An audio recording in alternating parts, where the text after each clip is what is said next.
Well, hi everybody. Welcome to the conversation. My name's Luke Jackson, and I really have the honor today of sitting down and chatting with my friend Dennis Liu.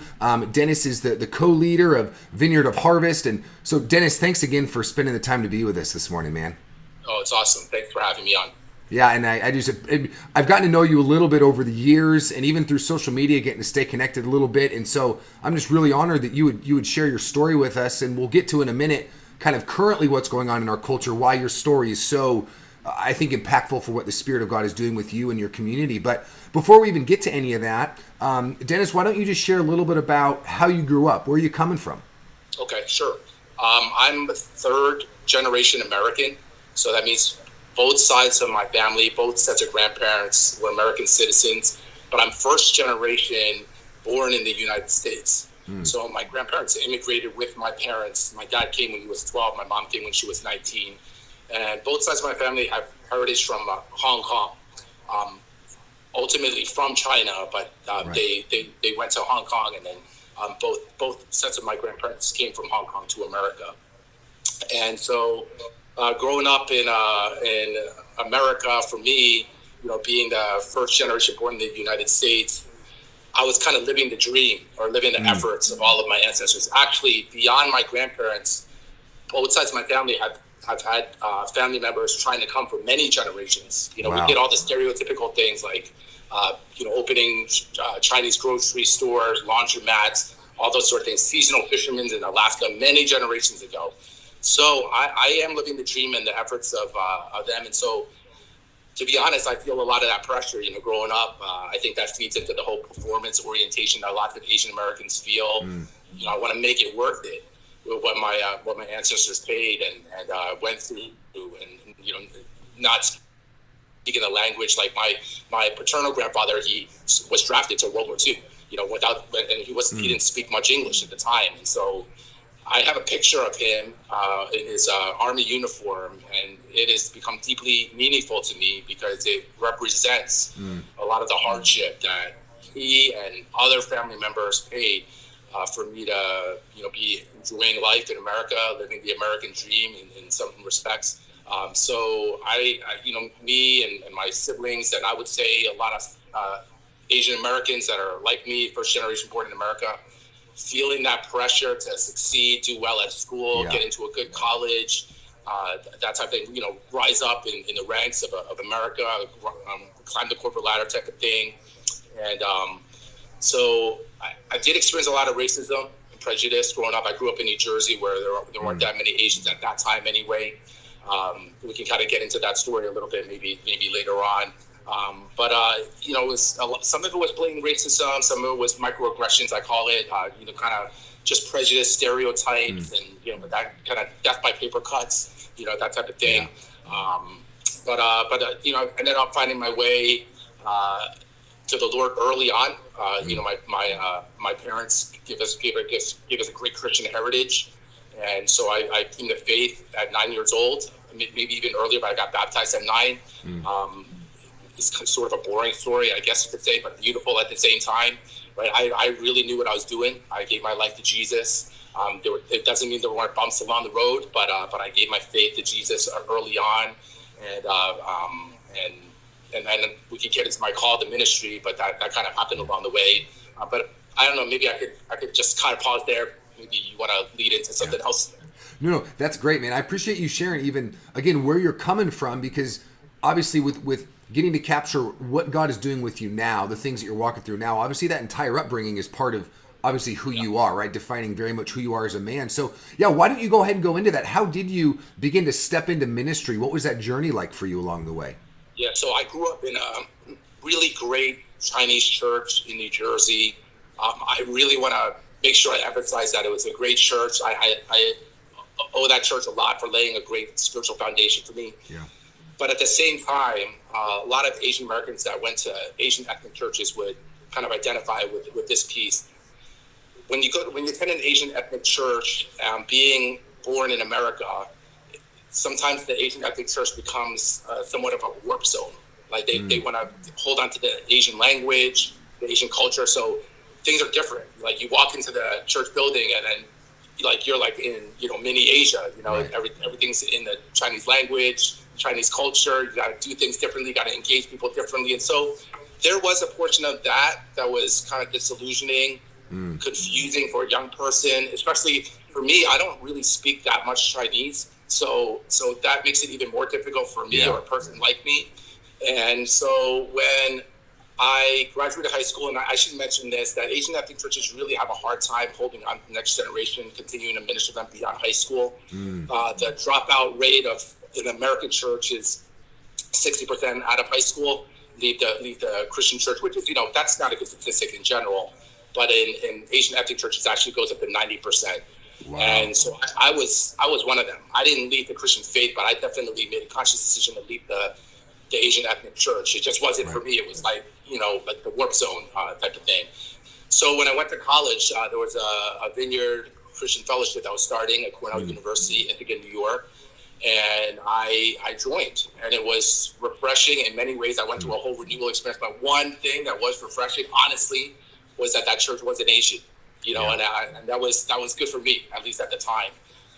But very interestingly, very short after joining the Vineyard, and this was in 1998, I felt the Lord speak to me and said, "I'm calling you to pioneer Asian American ministry in the Vineyard." Wow. And I wasn't sure, but I was really excited about that at the time.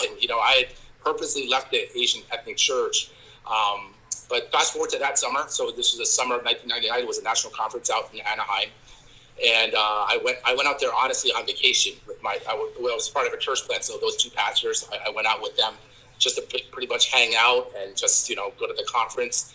And when I was there, there's thousands of people at the Anaheim Vineyard at the conference. And I felt like that the Lord said, "Hey, go talk to that guy across the way." This is like across the auditorium. That was weird. And so it was like, it just kind of kept coming. That's the way kind of the Lord speaks to me. Just like there's like a prompting that just keeps coming.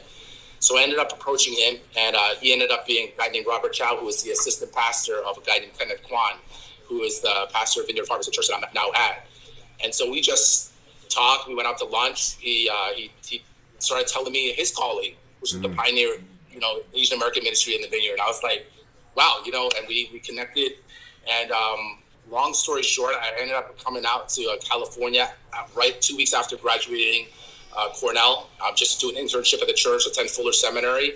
And longer story short, 20 years later, I ended up marrying his daughter, and we continue to do ministry together and pioneering Asian American ministry in the Vineyard. Yeah. So wow, that's my long story kind of captured in a couple minutes. So obviously, again, this could be, I'm sure, many podcast conversations unpacking all that, but what's it been like even co-pastoring with your father-in-law? What's even the demographic of your community like? Could you just kind of share what the church is like? Like if I showed up on a Sunday or a small group, what's the community like that you're leading?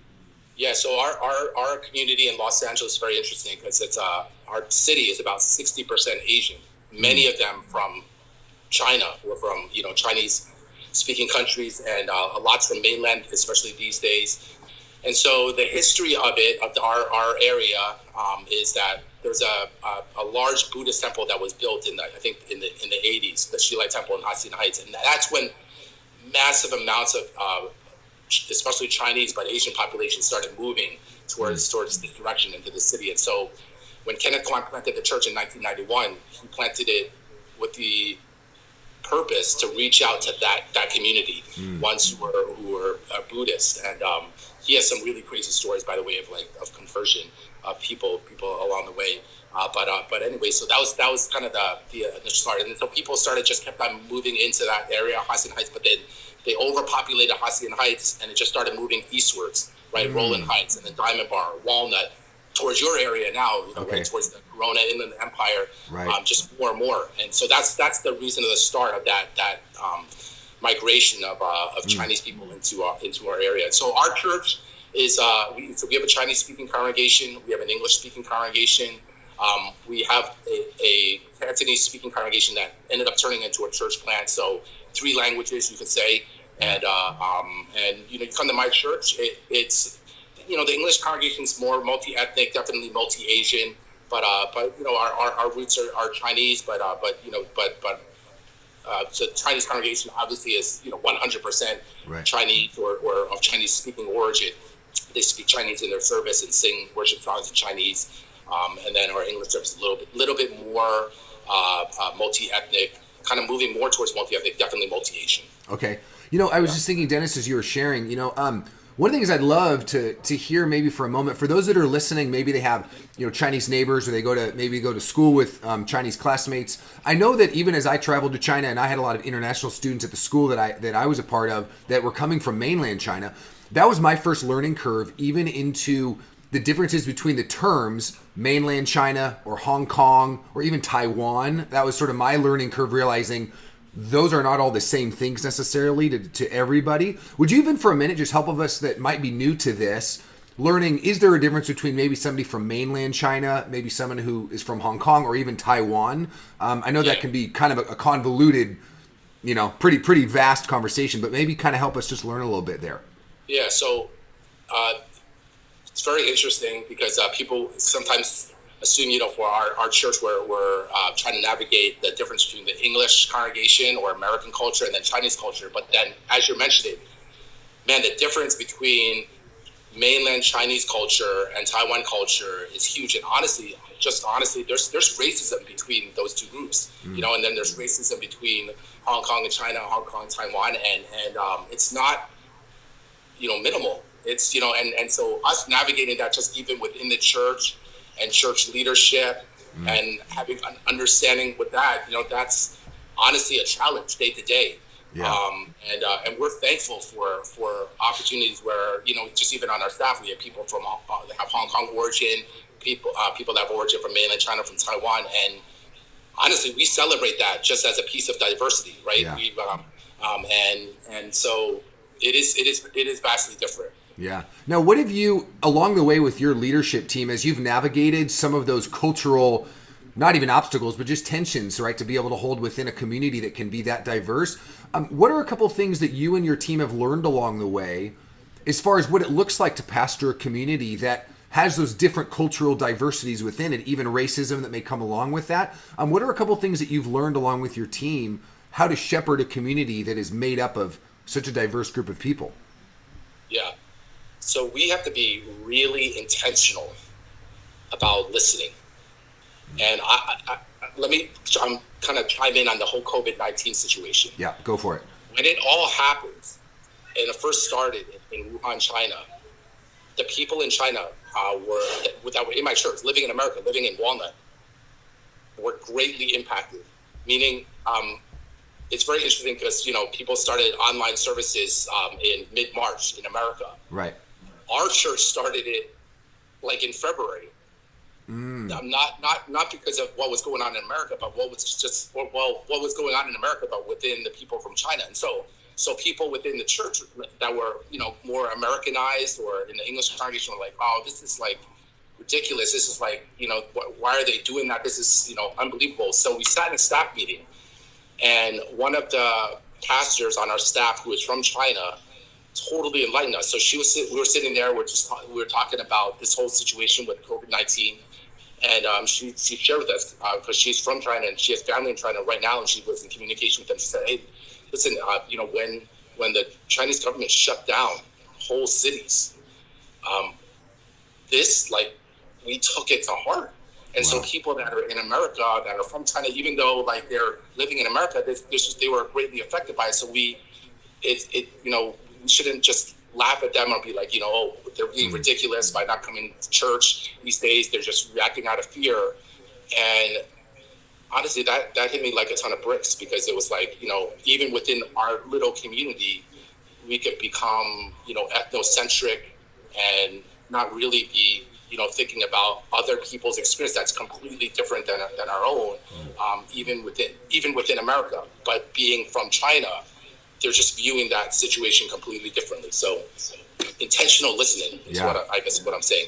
So maybe let's even just sit there, since the conversation's going in that direction, Dennis. So as you've journeyed over these last weeks with your leadership team, what are some of the things that you, again, because your community is obviously very distinct, right? And like you said, what's going on in the world with COVID-19 is affecting your community maybe different than mine or others for just very, very distinct and unique ways.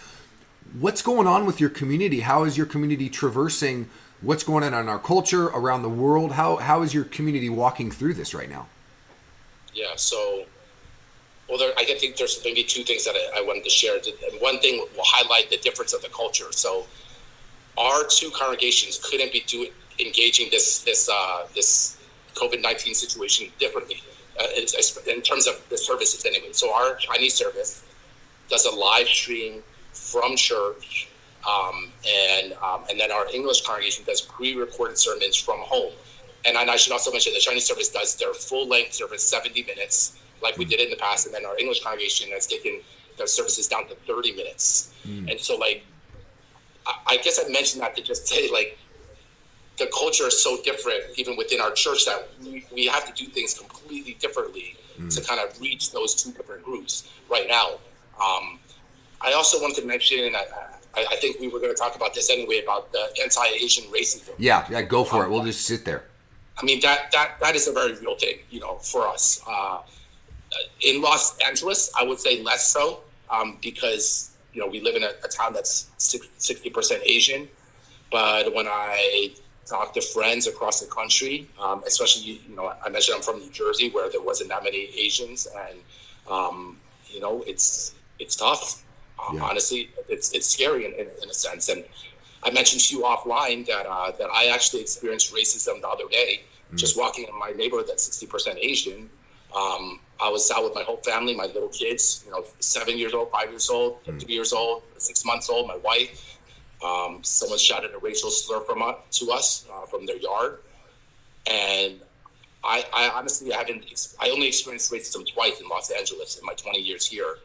I experienced all sorts of racism growing up, because we were like clearly the minority, but it was shocking to me to experience it now. I mean, I think this COVID-19 situation just, I say to people that, it's in crisis situations or pressurized situations that our true colors come out, and I think that, anti-Asian racism has been there. It has been there. Let's be real about it. And but it's coming out a lot more now. And I think that in some ways that's sad, but in some ways, like it gives us opportunities to talk and have this dialogue right now. And to be real about the situation, and then we can find healing, right? Then we can find change, and we could move towards the right direction, and really talk about the issues that really are in people's hearts. I should mention that the racial slur actually came from a kid. He was probably about 10 years old. And that honestly was even more sad to me, right? Because someone had to teach him that. He didn't come up with that on his own. And so, it's very real, and it has become even more real. I mean, I feel like that God allowed this situation to happen to me. Like I said, I've only had blatant racism twice in the last 20 years happen to me. But it happened on this week to just make it freshly more personal to me, because to kind of relate to what, this is very real. It's really happening out there. And as one who's given a little bit of platform to speak on it, I want to draw attention, and be real about the current reality. Right. So let me ask you this, Dennis. As you and your family, like you said, in your own neighborhood, experienced a racial slur coming from someone who you live around, help us understand, even for, those that will listen to this that, may not know that this stuff is actually going on. Like you said, we may paint rosy pictures around it, and we may throw the word racism out there, but for those of us that are not experiencing, to know that it actually happens every day, I think is really important for us to come to terms with that reality. So help us understand, what has it been like, maybe on two levels, for you as just a dad and a husband? What's it been like for you and your family to have conversations, especially because your kids heard that? My heart, I just want to start crying as a dad, thinking about what it would be like for my kids, right? That brings me to that place of brokenness. But also, what's it been like for you and your team leading your congregation through statements of racism, knowing that some of them have experienced that? So maybe on a family level and a church level, what's it been like to have those really raw and I'm sure incredibly painful conversations at times? So it's been very interesting. So that day, I had some really, really long talks with, especially my two older boys, right, about racism. I got a chance to tell them a little bit about my own journey, tell them about, how life really is, and how racism is out there, and explain to them what happened that day there. I had to explain to them what I did, what I didn't do. We didn't end up confronting that time because we were already like 4 or 5 houses down, and I had a short discussion with my wife, like, to turn around and walk back with our whole family. It just didn't seem wise in that circumstance. And then I had to explain why I didn't do it that time, but why we do need to speak up. And to your other question, I think it's a balance of how to just engage this in general, because the stereotype for Asian Americans is that we're the model minority, right? We don't speak up, we don't ruffle feathers, we just work hard. We are studious, we are conscientious, and that's great. That's great. I actually applaud just the 150 years of Asian American history where there was that I think that's a good thing to be known for, right? And that's ought to be applauded and commended, and I do. At the same time, I just want to be real that when I think about 150 years of Asian American history, I think a lot of times we erase history. Our Asian American history gets erased because we don't speak up about it. Because we're not giving voice to it. We're not saying, hey, that's not okay. We need to see change there. And I'll just give you an example. I'll give you a couple. The largest mass lynching in America actually happened in LA Chinatown. Most people don't know that and would be surprised by that. Even Asian Americans don't know that. And honestly, if you look it up on the internet, you'll actually, if you look up largest mass lynching, some other lynching will come up. But you have to kind of dig, and you find out that actually more people died in that mass lynching in Chinatown than that so-called largest mass lynching that happened in America. And I bring that up to say that at times, because we're the model minority and not speaking up and saying, hey, these pieces are not okay, we need to see change on these, then our history honestly gets erased. I just kind of need to be real about that. I know that I'll probably ruffle feathers by saying that, but that's very real. And then I think it even goes to this idea of being a perpetual foreigner. I mentioned I'm third generation American, but I'm asked all the time, where am I from? And I tell people I'm from New Jersey. What? Where are you really from? Well, no, I'm really from New Jersey. But I get what people are asking there because they see the Asian features and they're asking where the Asian features are from. And so I guess to answer your question is that we have to engage it a little bit differently with different people, because some people are more along the lines of we're the minorities, let's not say anything. Even on this situation of my racism experience, I've had some conversations with people about that within my church community, and some don't really want to talk about it or say, okay, just forget about it. It's all good. Don't worry about it. But then some people would say, would be really adamant and be like, that is the opportunity to advocate. That's the opportunity for you to use as a platform of you experience that, voice that. And so my answer to you is that we have to navigate that differently, because people are on a different point of the spectrum about how to navigate anti-Asian racism, or just Asian American expression and Asian American history. Right. So, let me ask you this, Dennis, on that church level, when you think about, like you mentioned, that the history of Asian Americans within our American context, and like you said, at times where history can literally be erased, and you don't have to worry about ruffling feathers. I don't have a board who's telling us what's going to be produced, right? Our heart is literally just to say, okay, if we as the church are ultimately going to be called to bless nations, we have to come to terms with ways that nations might be cursed in our own backyard that we're not even aware of, right? So I think we can't gloss over this stuff. If we're going to really be the church that is going to bless nations, we've got to learn what's actually going on. And that's why I'm really honored that you're sharing your story, because I need to be able to hear this, right? And even if it's hard, that's my journey with the Holy Spirit. Doesn't mean it doesn't need to be shared. So as you and your community journey through this, when you just think pastorally, not even for your local context, but what would you want pastors around the country to hear as they're walking through COVID-19? Let's say they're like me. Maybe my church is a predominantly white community. We may not be aware that this is actually going on for your community. What would you want pastors to hear and to know as they're leading their communities through this, especially on this sort of these racial cultural lines? Yeah. So thanks for giving me the opportunity to say what's in my mind and what's in my heart, and not worry about ruffling feathers, because I guess what I'm about to say next, it potentially could ruffle a lot of feathers. But thanks for, Well, I figure that they killed Jesus, so he wasn't worried about ruffling feathers. That's kind of my take on it. So yeah, okay. So we live in a white normative world, and that's a reality that people of color like me have to face. Even in the Christian church, we go to seminary, we study theology. The theology books, by and large, are written by white men, and it's all contextualized. That people may not want to say that, or I mean, and they don't do that on purpose or with evil intentions, but it is contextualized. And then a history, or the teaching of history, is also contextualized, right? I think about my friend. Daniel Lee is the director of the Asian American Center at Fuller Seminary. I've actually learned a lot from him, and he mentioned this. He talked about his kids. He lives in Temple City, and his kids go to Temple City school district. Temple City is 80% Asian, and he said, and the teachers, the faculty are Asian. He said they learn zero Asian American history. They learn all the other history, but in a school that's 80% Asian, the students, and then I don't know what the faculty is, but that doesn't really make sense, right? And there's so when I say we live in a white normative world, I think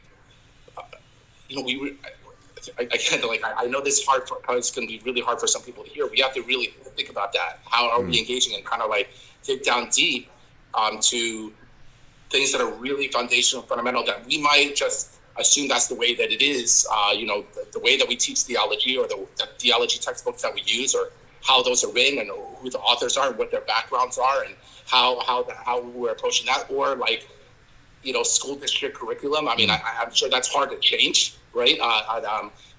But I can give a better illustration than that Temple City situation. They learn European history, so-called American history, but it's really white history, and then Black history to extent. I think the black community, I think, has done better in the regards of advocating their history, advocating their journey, and again, this goes back to the whole minority, model minority position of Asian Americans. Although I'm leaning more on the side of I think we need to press into this a little bit more, right?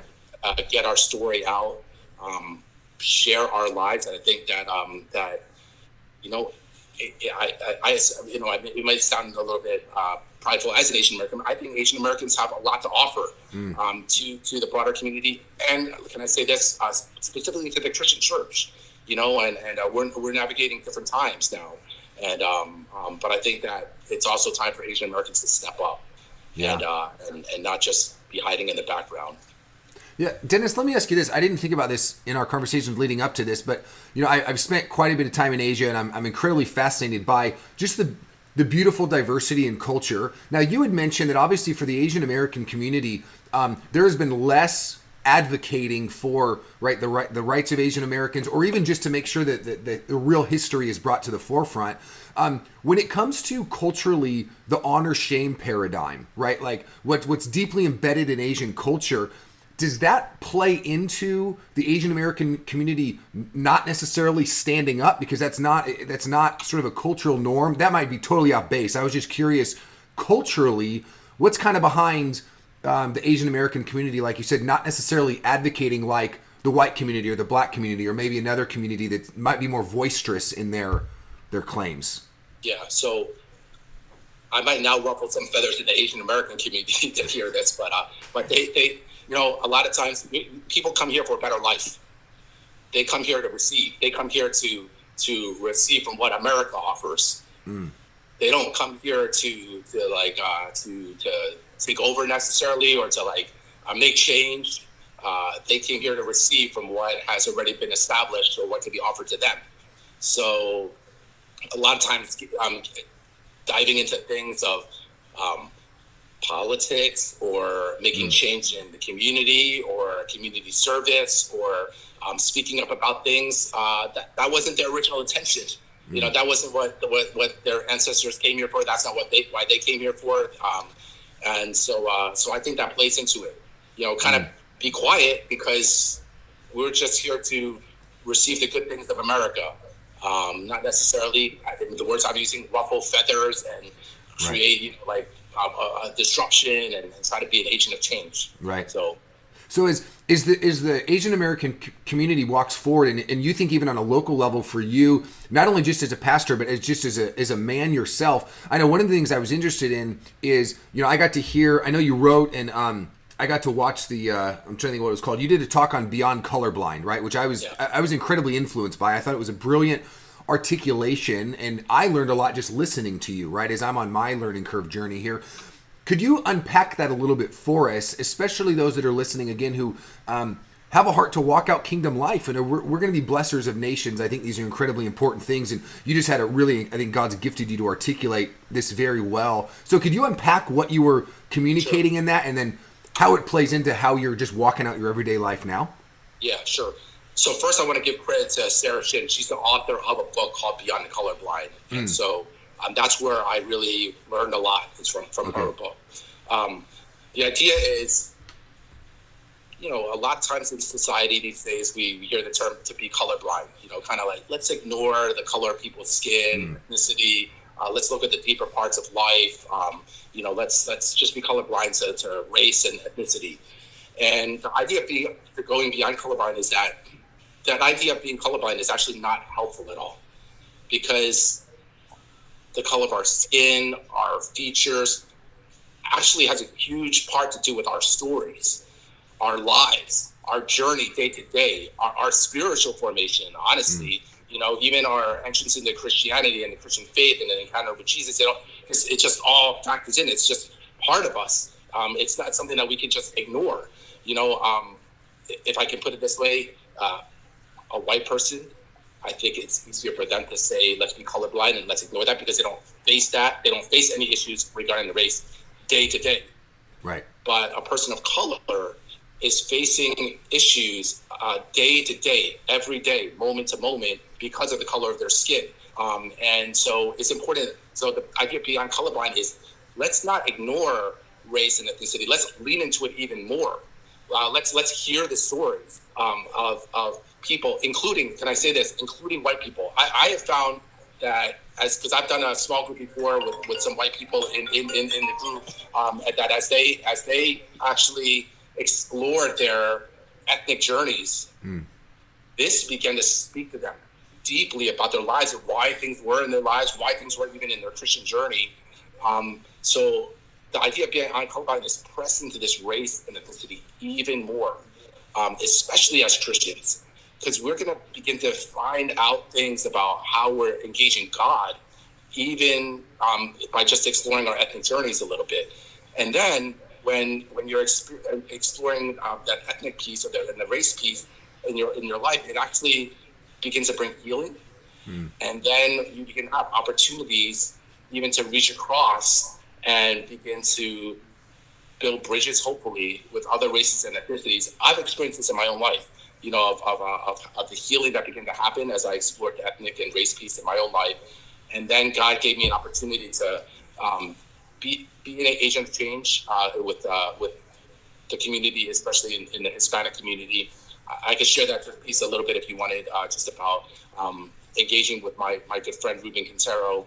And he came to a workshop that I was doing in July 2017 in the National Conference in Anaheim. I was doing a workshop, Asian American Ministry.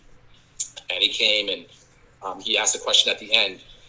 He was with his Hispanic group, the church members from his church. He leads a church in El Centro.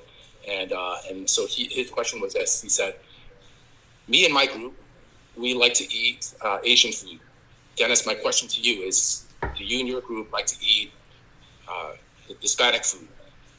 Everyone laughed. You know, it was funny that he was asking that question. And I gave it some kind of answer at the workshop, kind of some superficial answer, honestly. I ended up thinking about that question for the next couple of weeks. honestly, I kind of lost a little bit of sleep just thinking about his question, because his question was deep. You know, his question was not about food, but it was like, hey, are we, is there some tension between these two groups? And he was eloquently pointing out in a humorous way that the tension is coming from one side in particular, right? The tension is coming from, he said, my group likes to eat Asian food, your group likes to eat Hispanic food, and that was the first time I think that I took very proactive action on a church level, as a church leader, to try to build some bridges. And so I invited Ruben and his family and some church members to my church for a whole weekend. Had a Chinese banquet. He ministered at my church that weekend. Then he ended up inviting me and my family and some church members out to El Centro for a weekend. We had a whole Mexican feast, and then I ministered at his church that weekend. It was kingdom, and it was beautiful. I mean, when all that was happening, I just imagined Jesus just smiling down, like this is what I'm talking about. This is Revelation chapter 7. This is heaven come to earth. And so my whole process and my whole journey of healing has enabled me, at least in part, to reach across and hopefully build some bridges with others. Yeah, that's a little bit of my story. So as you even went through that journey, Dennis, on a friendship level with Ruben, what were the things along the way for you that the Spirit of God was teaching you and forming in you as you even began to cross again? Because I think the beauty of some of the things you're sharing is when we think racism in the States, at least stereotypically, we're usually just thinking black-white, right? The lines are pretty simple, but we never think about, could there be racism between like the Chinese or the Hispanic community or any of the other communities? So on that level, for you personally, what are the things that you're learning along the way about not only who God is, but his heart for the nations and his heart for just his kingdom community as you traverse things like with Ruben, where there's healing? What are some of the things that you've learned along the way in that journey? One thing I've learned is some things that I, in the past, might have seen as a weakness, I see it as a strength. It's brought some healing to me, like growing up in New Jersey, where there weren't that many Asians and I was experiencing racism and prejudice. That there were periods of time, honestly, long periods of time, where I didn't want to be Asian. I mean, it didn't seem helpful. It wasn't helpful to make friends. It wasn't helpful to get ahead. It wasn't helpful to just to navigate life. But as I received the healing and began to, part of this thing of beyond color, I pressed into ethnicity and race, see the beauty of God making us the way that he made us. And then as that happened, then that was healing in me. That kind of gives opportunity for me to reach across and be that bridge to other people. And so I don't know, does that answer your question? Yeah. No, it totally does. And that's why I'm really thankful you're sharing it, because as the church learn to talk about these hard things, but I think, as you mentioned, like culturally, if the church being led by the Holy Spirit is not the one leading the culture and how to talk about race and ethnicity and racism, then of course everything's just going to continue to spiral. I mean, that's been human history in a nutshell. So when even just you sharing what your journey's been like, that's why I appreciate you sharing it, because we could do a cute, podcast. We could soundbite everything. I could make sure to only capture your clips that sound good for Twitter or whatever. And then, but that's also not real life. That's not the mess of real life where everybody is living. That's right. And so as the church, my heart in getting to hear your story is that we learn how to love through the mess and have to deal with our own stuff, right? Because there's going to be sin that the Holy Spirit's going to reveal. Like even hearing your story as a white male, it's like me holding a mirror to my face. Like just having to ask the questions, Lord, are there things I'm not seeing? So let me ask you this on that level for even a minute.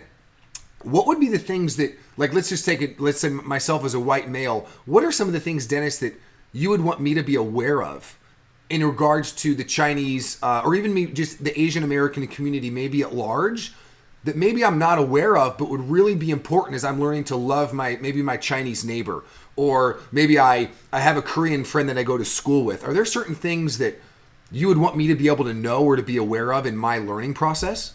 Yeah, so I did kind of mention it before, but I think it would be helpful if, white people recognized and really got in touch that we live in a white normative world. I think a lot of times, white people want us to assimilate and kind of go, like fit in and not be all,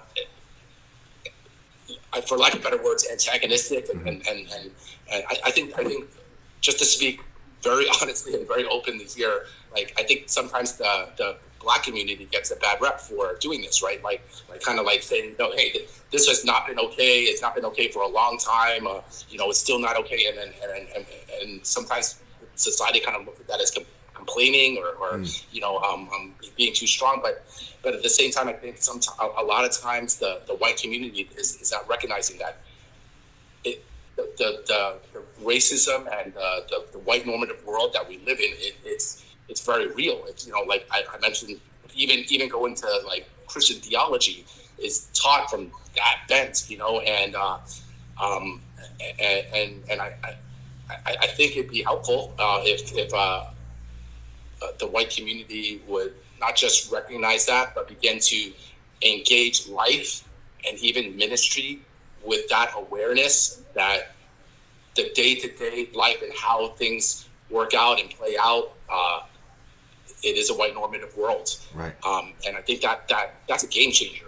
It's hard to say. It's hard to like. It's even hard for me to say. Like this world is made for white people. Or it's been fashioned in such a way over long periods of time, many generation after generation, and it's made for white people to succeed and to thrive. And with that bent, it's hard for me even to say it right now, honestly. Yeah. But I think that if we kind of drill down and be real about that is reality. I think we need to go from that point, right? And then navigate from there. So, right. Let me ask you this question. Given that, and this may sound kind of strange, but I think as you're sharing that, right, and you're using words like a white normative world, right, and I may hear that as a white male, and I know you've experienced this. I mean, I've experienced this as I've talked with other white people about those terms, right, and one reaction I've gotten more times than I can count is obviously an immediate spirit of defensiveness, right? Yeah, yes. Right, like, oh no, because all of a sudden, and here's what I guess I'm asking from you. All of a sudden it turns from a kingdom conversation to a cultural conversation, but not bedded in kingdom values, bedded in man-made cultural things over generations. In other words, all of a sudden I hear you say that, and I get on the defensive of every white person that's ever lived in history. And now it's just a fight. I mean, there's no other way around it. If I'm now saying, well, I'm the defender of the white race, Dennis is the defender of the Chinese race, let's go, right? And then, of course, if we do it on Facebook, then it's just a nightmare from the get-go. Yeah. So, Dennis, let's say my family, my wife is white as well, consequently, or both of our girls are. Let's say we were a part of your community, and you're bringing up these issues. And let's say we're sitting down and my wife and I are just saying, gosh, Dennis, we heard you use those terms. And let's say we go on the defensive, like many of us can. From a pastoral level, how would you pastor us through that? Maybe another way of thinking about it is like, what do you think's going on in our hearts that the minute you bring something up like that, we would just go into rage and all of a sudden come back at you? Like, what are the things you're learning about maybe what's going on with us? Because I think that's the heartbeat of being able to have these conversations, is to be able to aware of what's actually going on in the human heart. So how would you pastor us through that? What were some of the things you'd say to us if we just came back and said, well, no, Dennis, you're wrong. There's no way and especially I would probably say, well, I'm not racist. I'm not that person. How would you lead us through that? Yeah, I would hope that what I would do is that I would really lean in to listen to that person's story. Because there have been some situations where, thank God, I'm thankful that I did lean in and I listened to that person's story. And then there are stories of like how they had to deal with racism. This is a white person, right? And how they had to navigate and had to face certain challenges. And so they're coming into the conversation loaded with that baggage, right? And I needed to hear that. I need to hear that piece of their journey. I need to hear that piece of their hurt, And so I think it's important for me, as I'm pastoring other people, or you said having conversations with white people about this, and they're getting defensive. I would hope that I would be kind and I would be able to listen. And I think there's healing that needs to happen in me, but there's also healing that I found in talking with white people. There's healing that needs to happen in them too. Right. So as you mentioned, like you would hear our story and you'd realize that like you said, maybe we shared that we've experienced that, or we've got obviously some kind of baggage we're coming in with. Like you said, everybody has their story. But also on a deeper level, what do you think it is in me that is maybe off, or that just a journey of invitation to growth? What do you think is going on in me that I would automatically get defensive? Even, of course, there's going to be a backstory behind it, but what do you think is going on there at a deeper level? Like, what do you think I'm viewing here? Yeah, this conversation's getting really deep, and I keep on saying ruffling feathers because I really just don't want to, right. I'm not used to being on a podcast, but so I'll say this. And obviously, I don't want you to feel, you share whatever you want to. No. So you go for it. Yeah, this is good. I mean, I need to I think this is an opportunity for me to be real and share. It's white privilege. Unpack that. I mean, they're so used to being right. They're so used to being lifted up. They are so used to being in charge and in power. And so for me to come in and tell them that they are wrong, and actually they have done harm, or their people have done harm and have been advocating wrong for generation after generation, and it's embedded into society, into school curriculum and theology textbooks. I mean, sort of the power dynamics are reversed. I had someone share with me, a white person, and I really appreciated this person because they were being real and honest, and we were talking about power dynamics. And this person was really honest and said, hey, if I walk into a room as a white person, and that room is filled with people of color, I never feel like the minority. I feel like the person in power, even if I'm not in power. If there's someone else that's leading the group, or I feel like this is their term, and I'm glad that they were being real. I really appreciated this conversation. They're like, I feel like royalty. I feel like they should ask me about myself. I feel like that I still am in power, even when I'm not in power. Right. So does that? Yeah, I think it does, because, as we traverse these things, I'll give you an example. So and I can attest to what you said, even that where the history books are written, right? So I was a teacher by trade, and maybe one day I get to do that again. And one of the things that struck me, I was a history teacher, a high school history teacher. I worked at a Christian school. So it was kind of like what you just described on steroids. It wasn't only that everything in the history books was written by white people and consequently the winners of wars. It also, in a really twisted way, was Christian published curriculum, which added like a spiritual layer on top of it. It was almost like, not only is it going to be written by those with skin colors like mine, but now we're gonna also kind of claim without saying that God has ordained this, as crass as that may be for a minute. So one of the things I realized though is I had just gotten back from Egypt not that long before that season. I have a real heart for the Muslim world, and I remember when we were going on the section of the book that talked about the Crusades. There was literally one paragraph about the Crusades, and that one paragraph, you would have thought every Christian looked just like Jesus during that period. There was nothing that hinted at all to what actually went on. So that was kind of one of my beginning journeys to realize, oh man, all these kids are reading these books, and like you said, whether they're white, Asian, black, Hispanic in the class, this is how they're going to learn history. And so when I think about our call as the church to bless nations, that's where it became incredibly problematic for me. And so let me ask you this question on that level. Let's take you have all boys, right? Well, I have one girl. Oh, one girl, sorry. Okay, so let's take your kids, boys and girls. They're going to grow up in school reading some of those history books, like you just said. Yeah. Obviously, you and your wife are going to love them through those journeys. You're going to parent them through that.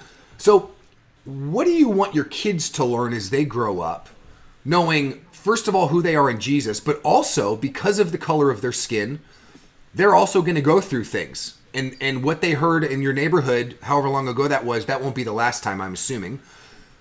So how do you lead your kids through this? What do you want them to know about who they are and what it's going to look like for them to walk out their journey as Asian American kids and consequently adults at some point? What do you want them to learn along the way?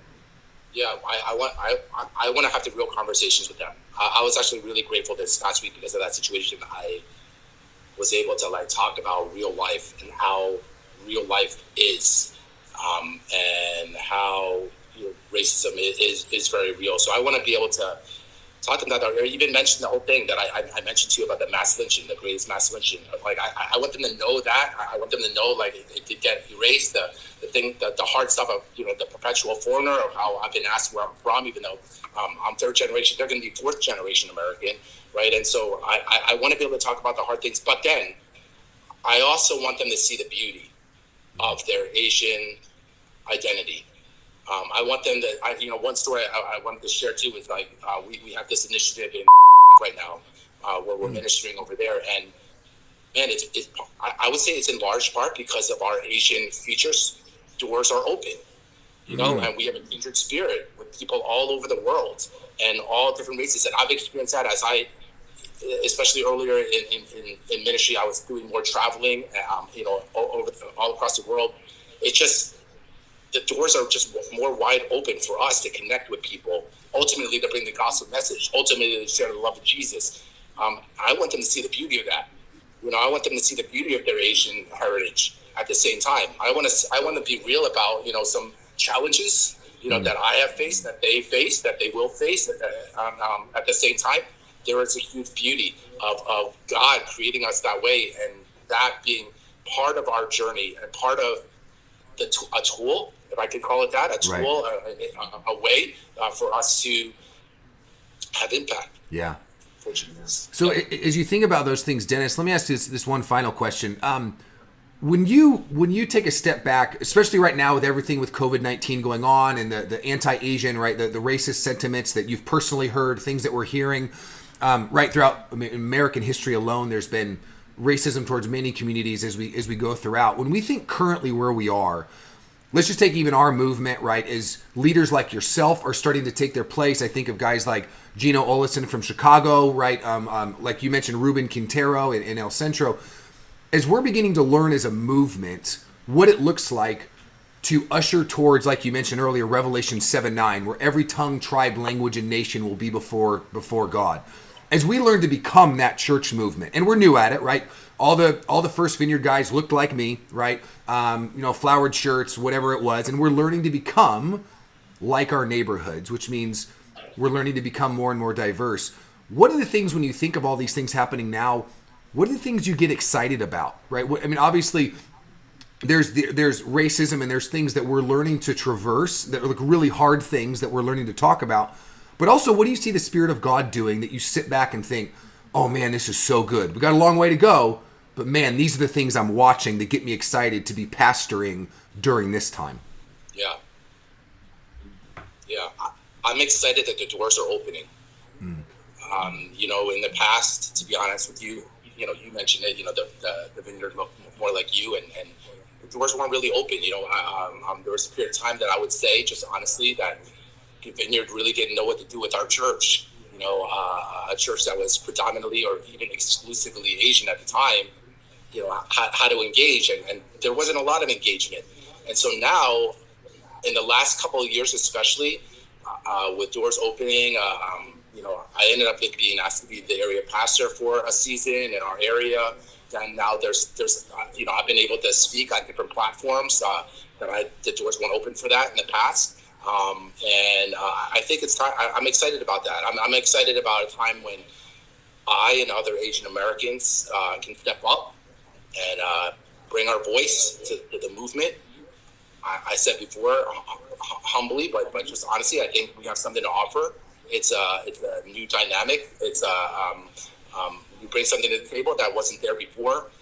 So at the same time, where the vineyard's become more inclusive and has become more open, I think it's also time for us Asian Americans to step up and offer what we can offer. I envision many Asian American vineyard churches being planted all across America. I know that's a big vision. God gave it to me a long time ago. I'm a little bit emotional just sharing that right now. I believe the day is coming, for that. So I'm excited about it. Yeah. Gosh, Dennis, I can't thank you enough for sharing your story. And I really want to thank you for sharing it as raw as you did, right? As we, and I've learned a lot from you. Even in this conversation, I'm learning a lot. Just learning about your experience, right? Again, our heart is to be able to mobilize people for the Great Commission and say, there's people all over the world that have never heard about Jesus. And as we learn your story and learn to hear the things that you and your community go through, right? Those are incredibly important things to learn and to listen. And so I'm really thankful. Thanks for sharing what you did and sharing as vulnerably as you did. Oh man, thank you for this opportunity. I appreciate you and giving me this opportunity to share. Well, and what we'll do too is, Dennis, we'll put that book you mentioned earlier. I have a link to the talk that you did, so we'll put all that in the show notes for folks that want to connect with you maybe even further after this, which I'd be excited about, to continue to learn from you and the things that God's doing. And so we'll make all that stuff accessible to everybody, and we'll kind of see where the Spirit may lead it from here. So it's really good, man. Well, everybody, until the next conversation, grace and peace.